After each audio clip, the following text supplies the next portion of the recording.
समन्ता चक्रवालेषु अत्रा गच्छन्तु देवता सद्धम्मं मुनिराजस्य शृण्वन्तु सग्मुक्तधम् धम्मश्रवणकालो अयं भदन्ता धम्मश्रवणकालो अयं भदन्ता धम्मश्रवणकालो अयं भदन्ता नमो तस्स भगवतो अरहतो सम्मा सम्बुद्धस्स नमो तस्स भगवतो अरहतो सम्मा सम्बुद्धस्स नमो तस्स भगवतो अरहतो सम्मा सम्बुद्धस्स चत्तारो मे व्याघ्रपच्च धम्मा वित्त धम्म हिताय संवर्तते वित्त धम्म सुखाय कतमे चत्तारो उत्थान संपदा आरक्क संपदा कल्याण मित्रता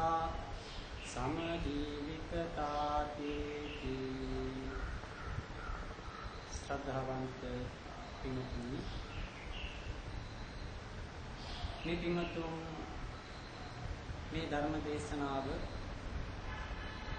ශ්‍රවණය කරන්නේ අනම්මනම් වෙබ් අඩවිය ඔස්සේ ශ්‍රී ලංකා වාසී ජනතාව වශයෙන් ඒ වගේම මෙම වෙබ් අඩවියට සම්බන්ධව ජාත්‍යන්තර වශයෙන් මේ වෙබ් අඩවියට ඇතුළත් වෙමින් තමන්ගේ ව්‍යාපාරික කටයුතු ඒ වගේම අලෙවිකරණ කටයුතු නිරදීම් කටයුතු ආදී කොටගත් මේ කටයුතු සඳහා සහවලම් දන පින්වතුන් වෙනුවෙන්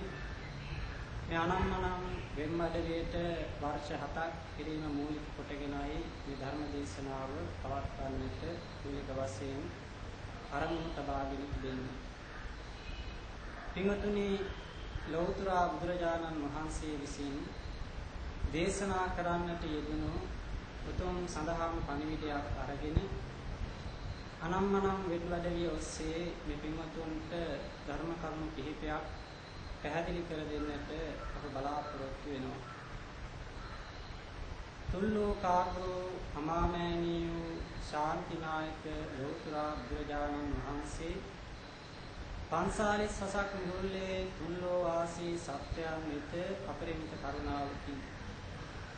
දේශනා කරන්නට යෙදුණු සහසෝ දහසක් ධර්මස්කන්ධයෙන් විඳක් මේ පින්වතුන්ගේ ජීවන ගමන සාර්ථක කරගන්නට ඒ වගේම යහපත් එකක් කරගන්නට මෙලොව වශයෙන් පරලොව වශයෙන් දියුණුව කරා ගෙන යන්නට හැකිවන ආකාරයෙන් ධර්ම කරුණු සංග්‍රහ කර පැහැදිලි කර දෙන්නට බලාපොරොත්තු වෙනවා. අපේ භාග්‍යවත් බුදුරජාණන් වහන්සේ ධර්මයේ දේශනා කරන්නට යෙදුණු අවස්ථානුරූපව ඒ අවස්ථාවන්ට ගැළපෙන විදිහට ධර්මයේ දේශනා කිරීම පිළිබඳව සුවිශේෂී හැකියාවක් උන්වහන්සේ සතුව තිබුණා. උන්වහන්සේ දේශනා කරන්නට යෙදුණු ධර්මය මෙලොව ජීවිතයට සැනසීම ළඟා කර දෙනවා වගේම පරලොව ජීවිතය සුවපත් එකක් සැනසිලිදායක එකක් කරගන්නට වගේම යම්කිසි කෙනෙකුන් විසින් පරම ශාන්ත නිවන සාක්ෂාත් කරගන්නට ධර්මයේ පුරුදු පුහුණු කරන්නට බලාපොරොත්තු වෙනවා නම් ඒ සඳහා මඟ පෙන්වීමක් සිදු කරනවා.